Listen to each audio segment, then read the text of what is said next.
Okay, YouTube, let's do something different. We're gonna do song reaction live, essentially. So here's the song. It's Benny L. The song's called Replicant. I have never heard the song. It's just scrolling through my Spotify playlist. And the reason why I'm using Spotify is because the algorithm and the genre selection is wide enough that it allows for me to find all the kinds of things that I like to hear, and its discovery function is actually better than most. I find that when I transfer to Qobuz, there's almost always songs missing. I don't have a subscription to Tidal because I have a subscription to Qobuz, so that means I can get all of my high-res stuff already. So the first thing I'm going to say about this song is it's Benny L, I believe, is a drum and bass DJ, producer. The tempo already, if you can hear that kind of hi-hat in the background, that's most definitely a higher higher beats per minute rate. So my guess is this is drum and bass. And again, I've never heard it before. These are samples from Blade Runner 2049. Interlinked. Within cells interlinked. Within cells interlinked. Why don't you say that 3 times? Within cells interlinked. Within cells interlinked. Within cells interlinked. Within cells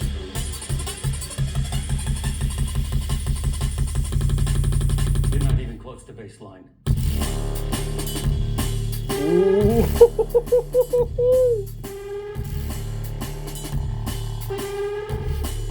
Okay, so I'm gonna start pausing and playing it. I'll bring it back a little bit. We'll go back to that drop again. So he's using samples from Blade Runner 2049. If you guys have not seen the movie, please go see that movie. It is an amazing, amazing movie. I really love the soundtrack for that movie as well. As you know, that's Hans Zimmer did the soundtrack, or the original score tracks, whatever you want to call it, for the movie. There's no soundtrack like they used to have. Back in the day, it was like a collection of songs from like the top 40 list. Anyways, Benny L, yep, it's a drum and bass beat, but it's more like break beats than straight drum and bass, not neurofunk, not liquid. It's more interesting. Anyways, he combines the sample lines, the dialogue, to say you're not even close to bass line, and then he drops the bass line, which I think is super clever. What's it like to hold your child in your arms? Interlinked. So this is an interview between the Replicant in 2049 and the main station.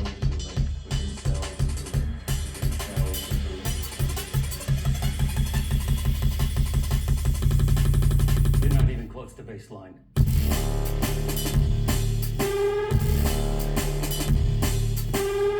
Wow.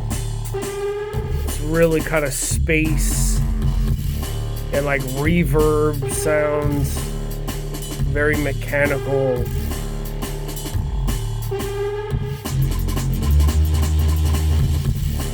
Yeah, it's very sort of like break beats and sound effects.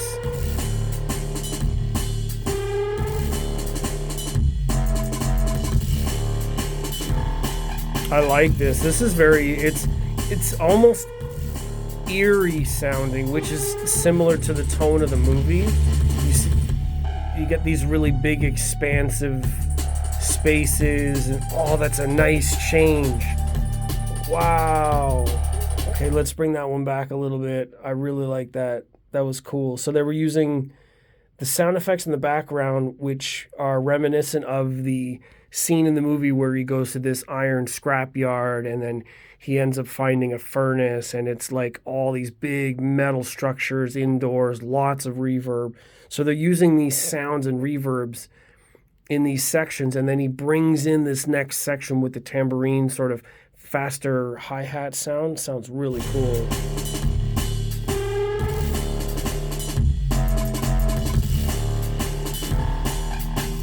So all these like chirps in the background, you get this echo and space in the soundstage. And that creates this space for this new section to come in. Oh, it's very well done. So it's a quicker hi-hat pace in the background.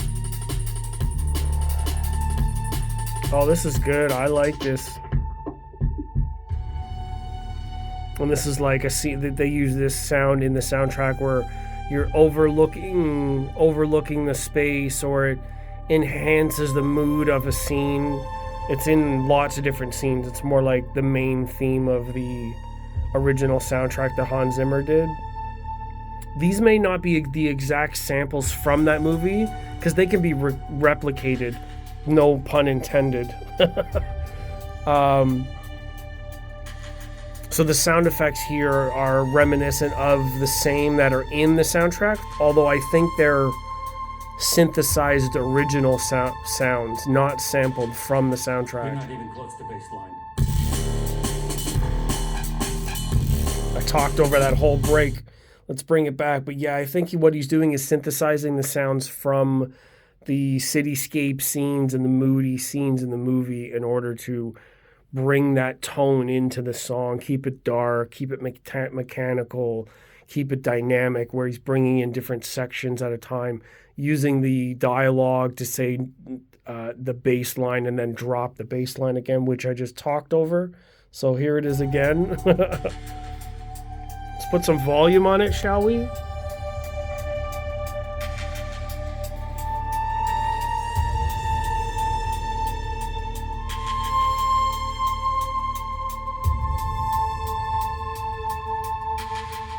You're not even close to baseline.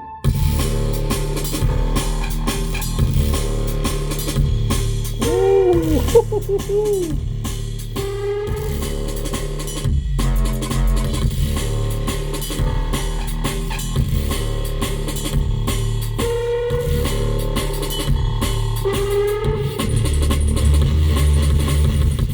Oh, I can feel that in the chair.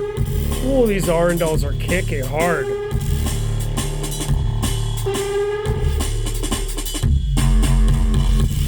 Wow. I wish I had like a real-time analyzer up here so you could see what frequencies we're dealing with. Oh, I love it. Benny L is just absolutely smashing this song. Now, I have no idea whether this is going to get copyright or not. It should. He deserves it. But the song is right there for you to look up if you ever want to. This is Benny L. The song is called Replicant. I mean, I have to assume it's relatively new. Maybe it isn't. If it isn't, then I'm late to the game. But yeah. I appreciate y'all watching this different idea. I was just sitting here listening to music and I thought, hey, this would be a really cool kind of idea where a lot of people have done songs sort of like reviews, but they have their faces on camera and they sit down with a friend or whatever it is and they talk about they react to a song and then they go through the song one thing at a time. Now, I can do that for lots of different genres and no specific band or no specific genre where a lot of them are focused on things. Now, I don't know if that's a good thing or a bad thing. A lot of the times, people will like specific things and they go to YouTube or a TV show or a channel or a magazine and they're looking for only what they're interested in, like focused on the one thing.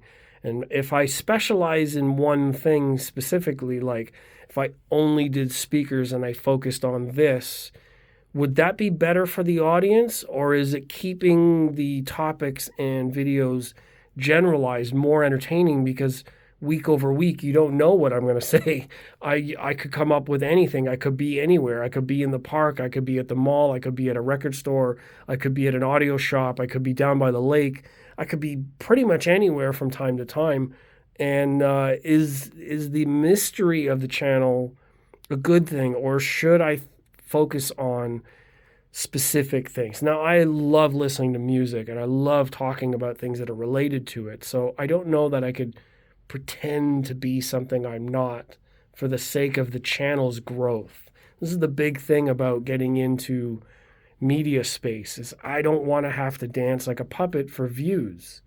I'm sure no one out there would want to feel like that either. And it's a very, very tricky thing because the system has this way of grabbing you in a way. And if you don't play along, you get left way, way, way out. But if you play along, then you can move up. But you're basically selling your soul to get there because you have to dance to the tune in order to be successful.